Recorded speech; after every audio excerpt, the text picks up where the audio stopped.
사람들이 그러더군요. 며느리는 며느리일 뿐이지 딸은 아니에요. 나는 그 말을 믿지 않았습니다. 아니, 믿고 싶지 않았던 게 맞겠지요.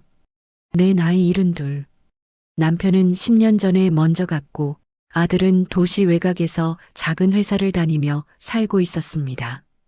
그리고 그 옆에 내 며느리가 있었지요. 그 아이는 참 이상할 만큼 나를 잘 챙겼습니다. 명절이 아니어도 전화를 했고 병원 갈 일이 있으면 꼭 시간을 내 함께 갔으며 반찬이 남았다며 아니 남은 게 아니라 일부러 더 만들었다는 걸 나는 이미 알고 있었습니다. 어머니, 이번 주에 시장 가실래요? 요즘 족발이 그렇게 좋다는데 어머니 좋아하시잖아요. 그 말에 나는 웃으며 고개를 끄덕였지요. 며느리 손에 이끌려가는 시장길이 그날따라 왜 그렇게 따뜻하게 느껴졌는지 모릅니다. 시장은 언제나 시끄럽습니다. 채소 파는 아주머니의 목소리, 생선 위에 얼음을 쏟아붓는 소리, 값을 깎아달라는 사람들의 웃음 섞인 실랑이, 그 속을 며느리와 나란히 걸었습니다. 사람들은 우리를 보고 종종 이렇게 말했지요. 어머, 자매세요? 딸이랑 나오셨어요? 그럴 때마다 며느리는 손사래를 치며 웃었고 나는 괜히 가슴이 조금 부풀어 올랐습니다. 그래, 이런 게 가족이지. 족발집 앞에 섰을 때도 그랬습니다. 김이 모락모락 나는 유리 진열대 안 윤기가 흐르는 족발이 가지런히 놓여 있었지요. 어머니, 여기 맛있대요. 오늘은 제가 살게요. 나는 말렸지만 며느리는 이미 지갑을 꺼내 들고 있었습니다. 그때였습니다. 족발 가게 아저씨가 내 얼굴을 보는 순간 아주 잠깐이었지만 분명히 멈칫했습니다. 그건 장사꾼의 친절한 시선도 아니었고 손님을 대하는 무심한 눈빛도 아니었습니다.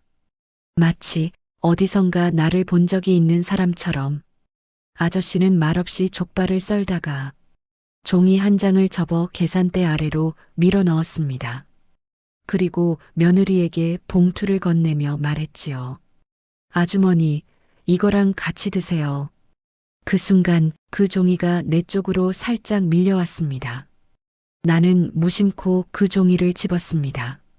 정말 아무 생각도 없이. 그런데 글씨를 보는 순간 내 심장이 쿵 하고 내려앉았습니다. 종이에는 단 한 줄이 적혀 있었지요. 어머니, 여긴 오래 계실 곳이 아닙니다. 순간 시장의 소리가 전부 멀어졌습니다. 사람들 목소리도, 고기 써는 소리도, 며느리의 웃음소리도 전부 사라지고 오직 그 문장만이 눈앞에서 흔들리고 있었습니다. 어머니, 며느리가 나를 불렀습니다. 하지만 나는 대답하지 않았습니다. 아니, 할 수가 없었습니다. 그 종이를 손에 쥔 채 나는 계산대에서 한 발, 두 발 뒤로 물러났습니다. 그리고 아무 말 없이 시장 골목 안쪽으로 몸을 돌렸습니다. 도망치듯, 정말 말 그대로 도망치듯 말입니다. 나는 한참을 걸었습니다. 시장의 중심을 벗어나 점점 사람 소리가 줄어드는 쪽으로. 왜 도망쳤는지 그때의 나는 설명할 수 없었습니다. 다만 본능처럼 거기 있으면 안 된다는 생각만이 머릿속을 가득 채우고 있었지요.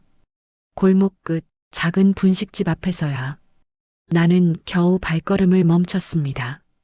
손은 아직도 떨리고 있었고 종이는 구겨진 채 내 주머니 속에 있었습니다.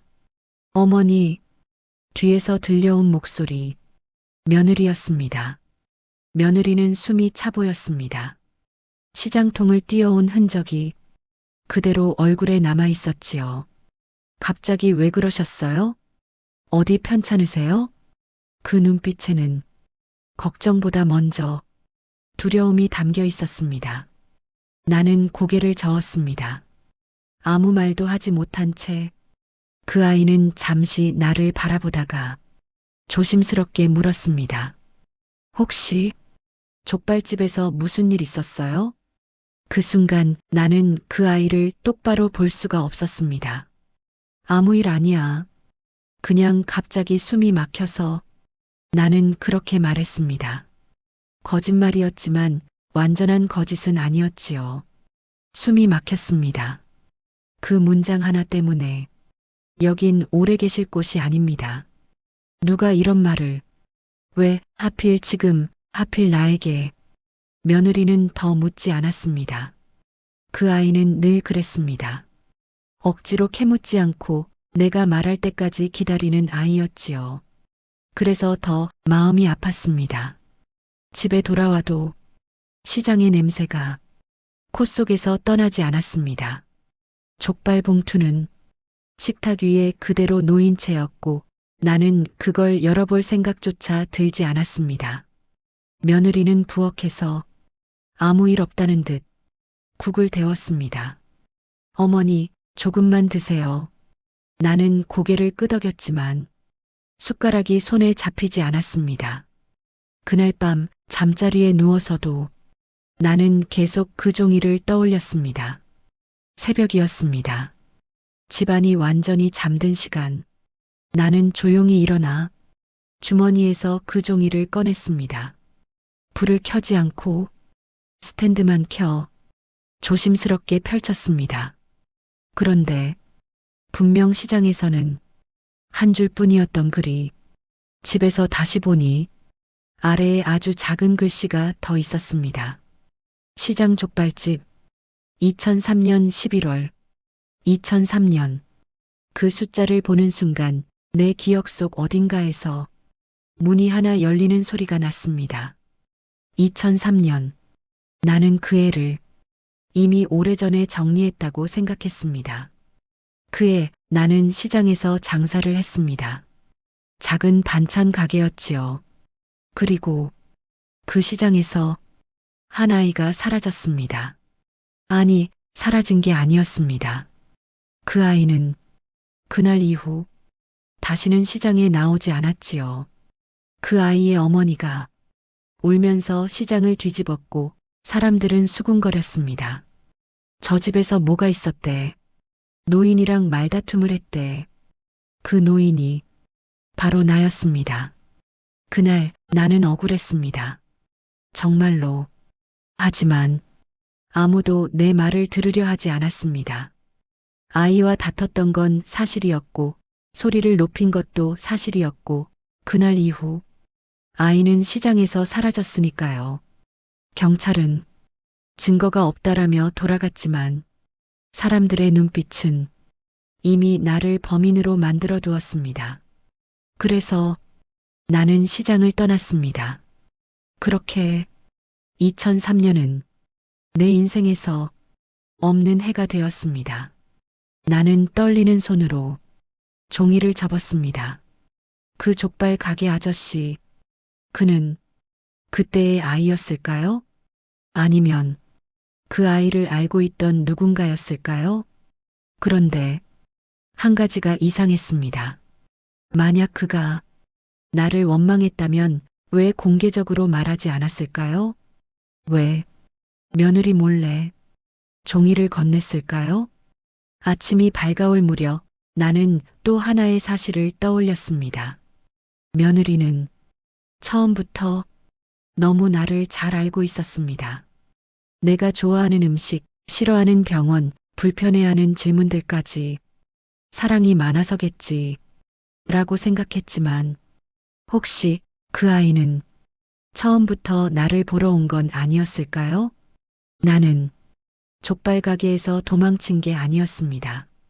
과거에서 도망쳤던 겁니다.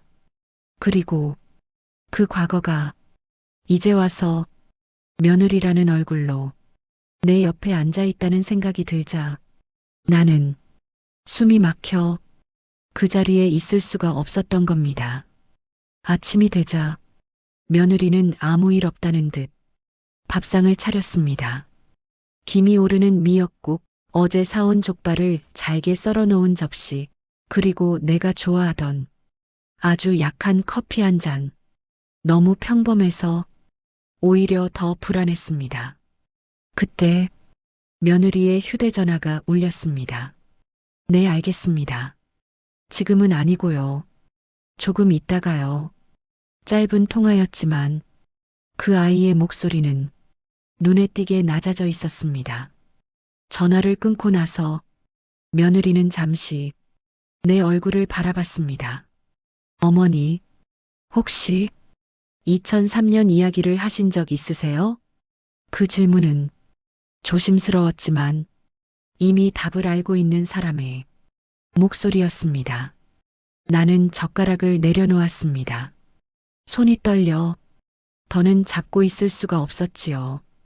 왜 그걸 묻니? 며느리는 잠시 숨을 고르고 천천히 말을 이었습니다. 어제 시장에서 족발 가게 아저씨가 저한테 전화를 했어요. 그 말에 내 심장이 다시 한번 세게 내려앉았습니다. 그분이 그러셨어요. 어머니를 보고 확신이 섰다고요. 며느리는 식탁 아래에서 손을 꼭 쥐고 있었습니다. 그분은 2003년에 사라졌던 아이의 형이에요. 형? 그 한 단어가 내 가슴을 찢어 놓았습니다. 아이는 사라진 게 아니었습니다. 그 아이의 인생이 그날로 멈춰버렸던 겁니다. 그분이 말했어요. 어머니가 일부러 그런 건 아니라는 것도 알고 있다고요. 나는 고개를 들었습니다. 믿기지 않았습니다. 그런데도 확인하고 싶었다고요. 어머니가 아직도 그 일을 기억하고 있는지. 그래서 종이를 준 거였습니다. 비난도 아니고 협박도 아니고 확인. 너는 언제부터 알고 있었니? 내 목소리는 이미 울음에 젖어 있었습니다. 며느리는 잠시 망설이다가 고개를 숙였습니다. 결혼하기 전부터요.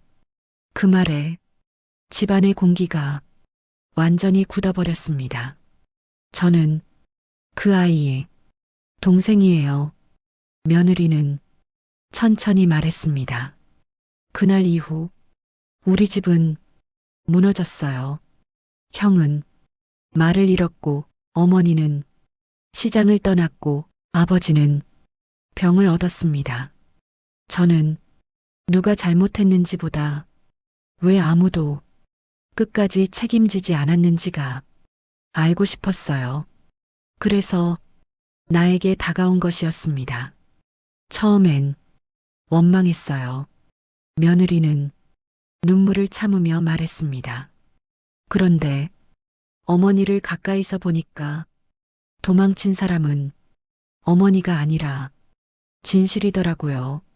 나는 끝내 고개를 들지 못했습니다. 미안하다. 그 말이 목에서 나오기까지 20회가 걸렸습니다. 그날 화를 내지 말았어야 했고 아이를 혼자 보내지 말았어야 했고 나는 끝내 울음을 터뜨렸습니다. 노년의 울음은 소리가 크지 않습니다. 그 대신 깊고 오래갑니다. 며느리는 내 앞에 무릎을 꿇었습니다. 어머니, 저는 복수하러 온 게 아니에요. 가족이 되기로 선택하러 왔어요. 그 말에 나는 비로소 그 아이를 딸처럼 안았습니다. 며칠 뒤 나는 다시 그 시장에 갔습니다. 이번에는 도망치지 않았습니다. 족발 가게 아저씨는 말없이 고개를 숙였고 나는 처음으로 그 시장에서 사과했습니다. 그걸로 모든 게 해결되진 않았지만 도망치던 인생은 거기서 끝났습니다. 노년의 지혜는 똑똑해지는 게 아닙니다. 늦게라도 마주하는 용기입니다. 나는 딸 같은 며느리를 얻었고 그 아이는 잃어버린 형이 기억을 조금 내려놓았습니다. 사람은 도망칠 수는 있어도 지나온 시간에서는 숨을 수 없습니다. 그러니 늦었다고 생각되는 날이 가장 빠른 날입니다. 그날 족발 가게에서 내가 도망친 건 끝이 아니라 시작이었습니다. 어머니는 그날 내 손을 꼭 잡고 계셨다. 시장 바닥에 울퉁불퉁한 돌이 마치 과거처럼 느껴진다고 하셨다. 나는 아무 말도 하지 않았다. 이제는 말보다 발걸음이 중요했으니까. 족발 가게 앞을 지나칠 때 어머니의 손에 힘이 조금 들어갔다. 도망치지 않으려는 힘. 형은 지금도 말을 거의 하지 않는다. 하지만 그날 이후 밤에 울지 않는다. 족발 가게 형님이 전화를 해서 그랬다. 형이 요즘은 잠을 자. 그 말이 왜 그렇게 눈물이 나던지 사람들은 아직도 묻는다. 며느리인데 왜 그렇게까지 해요? 나는 웃으며 대답한다. 저는 며느리이기 전에 같이 늙어갈 사람입니다. 어머니는 이제 그 말에 아무 말도 하지 않는다. 대신 내 외투깃을 조용히 여며주신다. 어느 날 밤 어머니가 내게 말했다. 요즘 아이 꿈을 꾼다. 그 아이가 아무 말도 안 하고 나를 보더라. 나는 그게 용서인지 작별인지 묻지 않았다. 노년의 꿈은 해석보다 존중이 필요하니까. 비 오는 오후 족발 가게 아저씨가 집으로 찾아왔다. 손에는 작은 종이 봉투 하나. 이건 그날 못 드린 겁니다. 봉투 안에는 따뜻한 족발과 다른 종이 한 장이 있었다. 이번엔 이렇게 적혀 있었다. 이제 오래 계셔도 됩니다. 어머니는 아무 말 없이 그 종이를 접어 서랍에 넣었다. 아들은 모든 걸 알고도 아무 말도 하지 않았다. 그 대신 어머니 방에 난방을 더 달아주었다. 그게 그 아이의 방식이었다. 가족이란 말보다 조치로 증명되는 것이라는 걸 나는 그때 알았다. 어머니의 하루는 느리다. 약을 챙기고 창밖을 보고 내가 퇴근하기를 기다린다. 가끔 시장을 다시 가자고 하신다. 이번엔 도망치지 않기 위해서. 어머니는 완벽하지 않았다. 그래서 용서를 배웠고 침묵을 배웠고 늦은 사과를 배웠다. 그게 지혜라는 걸 나는 이제 안다.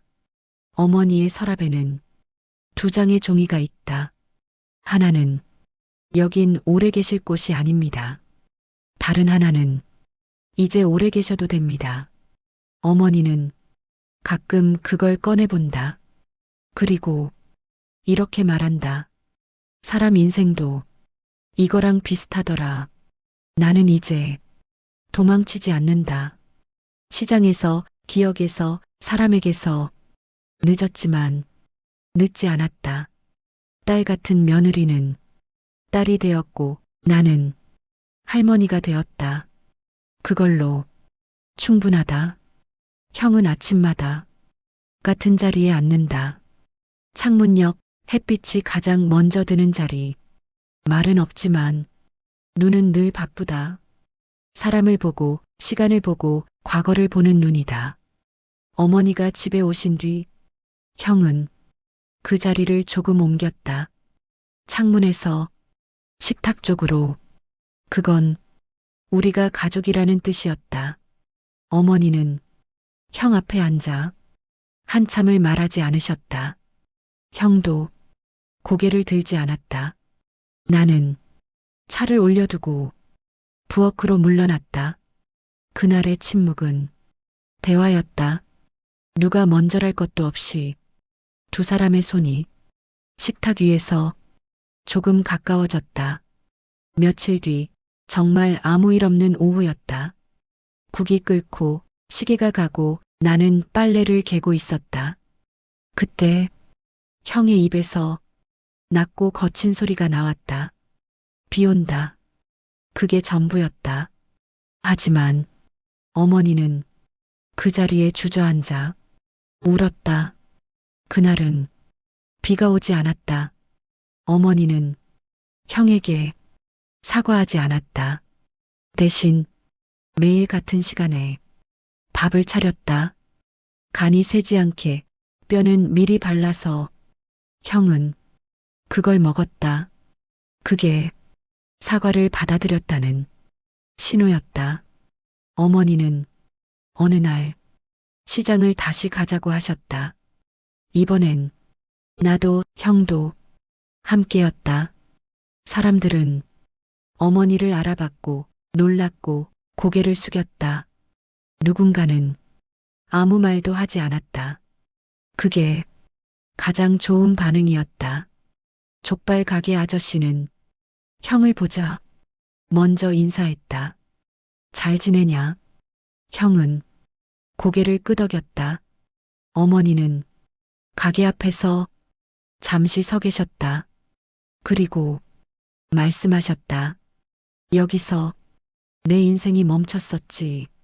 이번엔 아무도 도망치지 않았다.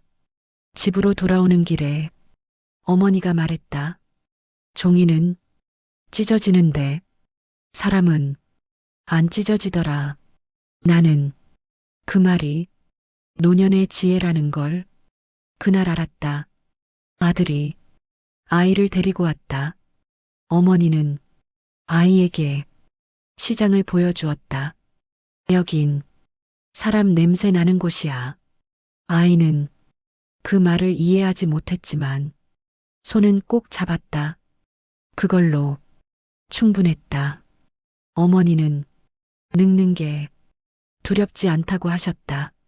젊을 땐 숨길 게 많았는데 이 나이엔 꺼낼 것만 남았어. 서랍의 종이는 그날 이후 더 이상 꺼내지지 않았다. 어머니는 지팡이를 짚고 천천히 걸었다. 사람들은 길을 비켜줬고 아무도 묻지 않았다. 그게 존중이었다. 나는 도망치던 사람에서 머무는 사람이 되었다. 족발 가게의 종이는 나를 쫓아낸 게 아니라 되돌려 보낸 것이었다. 이제 나는 여기 있다. 올해 나이가 들면 말이 줄어든다. 할 말이 없어서가 아니라 말로 다 담기엔 인생이 너무 많아지기 때문이다. 예전 같으면 억울하다고 소리쳤을 일도 이젠 고개 한번 끄덕이면 된다. 그게 늙는 연습이었다. 형은 아침마다 동네를 한 바퀴 돈다. 혼자는 아니다. 말없이 내 옆을 걷는다. 우리는 같은 속도로 걷는다. 누가 앞서지도 뒤처지지도 않게 그 침묵이 우리를 살게 한다. 며느리의 부엌은 늘 정갈하다. 그 아이는 일부러 내가 앉는 쪽을 문 가까이 둔다. 어머니, 나중에 나가기 편하시라고요. 그 말에 나는 웃는다. 도망치지 않기 위해 문 가까이 앉는다는 걸 그 아이는 알고 있다. 나는 며느리에게 묻지 않았다. 왜 나를 선택했니? 답을 알 것 같아서가 아니라 그 질문은 이제 중요하지 않았기 때문이다. 중요한 건 지금 같이 밥을 먹고 있다는 사실이었다. 어느 날 저녁 형이 말했다. 따뜻하다. 국을 먹고 방 안의 온기를 느끼며 그 말에 집안의 공기가 조금 풀렸다. 말은 적었지만 형은 계속 돌아오고 있었다. 나는 시장에서 작은 수첩 하나를 샀다. 비싼 것도 예쁜 것도 아니었다. 그냥 글씨 쓰기 좋은 종이. 이제는 도망친 이야기가 아니라 남길 이야기를 써야 할 때였다. 집에 와서 나는 첫 장에 이렇게 썼다. 이건 변명이 아니라 기록이다. 누구를 설득하려는 글이 아니라 나 자신을 놓아주기 위한 글이었다. 사과를 했다고 용서받는 건 아니다. 하지만 사과하지 않으면 자신을 용서할 수 없다. 나는 이제서야 나를 조금 용서하기로 했다. 손주가 내 손을 잡고 물었다. 할머니, 왜 시장 좋아해? 나는 잠시 생각하다. 이렇게 말했다. 사람들이 살아있는 걸 한눈에 볼 수 있거든. 그 아이는 무슨 말인지 몰랐지만 고개를 끄덕였다. 언젠가 알게 될 것이다. 어느 날 밤 나는 며느리에게 말했다. 너 덕분에 내가 끝까지 살 수 있었어. 그 아이는 아무 말도 하지 않고 내 등을 토닥였다. 그걸로 충분했다. 형이 아주 잠깐 웃었다. 정말 잠깐이라 놓칠 뻔했다. 하지만 나는 봤다. 그 미소는 사라지지 않는다. 조금씩 쌓일 뿐이다. 젊을 땐 시간이 앞으로만 갔다. 지금은 뒤로도 흐른다. 기억을 정리하고 사람을 다시 만나고 못한 말을 되돌려 한다. 그게 노년의 시간이다. 수첩은 생각보다 빨리 채워졌다. 매일 많은 말을 쓴 건 아니다. 하루에 한 줄, 많아야 두 줄. 하지만 그 문장들엔 도망치던 시간과 머무르기 시작한 시간이 같이 들어 있었다. 글을 쓸수록 잠이 잘 왔다. 나는 누구에게 보여주려고 쓰지 않았다. 그래서 더 솔직해졌다. 못난 날도 쓰고 비겁했던 날도 썼다. 그걸 적을 수 있게 된 게 내 노년의 가장 큰 변화였다. 형에게 새로운 습관이 생겼다. 아침 산책 후 신문을 접어 내 앞에 놓는다. 말없이 그건 오늘도 무사하다는 보고였다. 나는 신문을 읽지 않아도 괜찮았다. 며느리가 조심스럽게 말했다. 어머니, 그 수첩 나중에 제가 읽어도 될까요? 나는 잠시 생각하다 고개를 끄덕였다. 다만 내가 없을 때 그 아이는 울지 않았다. 그 대신 두 손으로 수첩을 받들 듯 안았다. 시장은 여전히 그 자리에 있었다. 여름엔 수박 냄새가 나고 가을엔 마른 고추가 쌓였다. 나는 계절마다 한 번씩 그곳을 걸었다. 이번엔 기억이 아니라 현재를 보기 위해서 족발 가게 아저씨는 이제 아무 말도 하지 않는다. 대신 고개를 숙인다. 그 인사가 우리 사이의 모든 대화다. 종이는 더 이상 필요 없었다. 손주가 그림을 그려왔다. 사람 셋이 손을 잡고 있는 그림. 이게 누구야? 하고 묻자 아이는 이렇게 말했다. 할머니, 엄마, 아저씨. 아저씨는 형이었다. 그 그림을 보고 형이 고개를 끄덕였다. 수첩의 마지막 장에 나는 이렇게 적었다. 나는 도망친 사람이었지만 끝내 돌아온 사람이다. 글씨는 조금 흔들렸지만 마음은 흔들리지 않았다. 어머니는 아직 곁에 계신다. 하지만 나는 이미 받아 적고 있다. 이야기는 끝나는 게 아니라 건네지는 거라는 걸 어머니에게 배웠다. 어느 저녁 형이 말했다. 같이 가. 어디냐고 묻지 않았다. 우리는 시장으로 갔다. 비가 조금 왔다. 어머니는 지팡이를 짚고 형은 옆을 지켰다. 나는 조금 뒤에서 그 모습을 보았다. 도망치지 않는 세 사람. 노년의 지혜는 답을 아는 게 아니다. 질문을 놓아줄 줄 아는 것이다. 나는 이제 그 질문들을 수첩과 함께 서랍에 넣었다. 아침은 이제 서두르지 않는다. 눈을 뜨면 누군가가 이미 부엌에 있다는 걸 기척으로 안다. 그 소리가 내가 아직 살아있다는 증거다. 나는 서랍 하나를 비웠다. 종이들, 영수증, 쓸모없어진 설명들. 2장의 종이만 남기고 모두 버렸다. 여긴 오래 계실 곳이 아닙니다. 이제 오래 계셔도 됩니다. 내 인생의 앞과 뒤였다.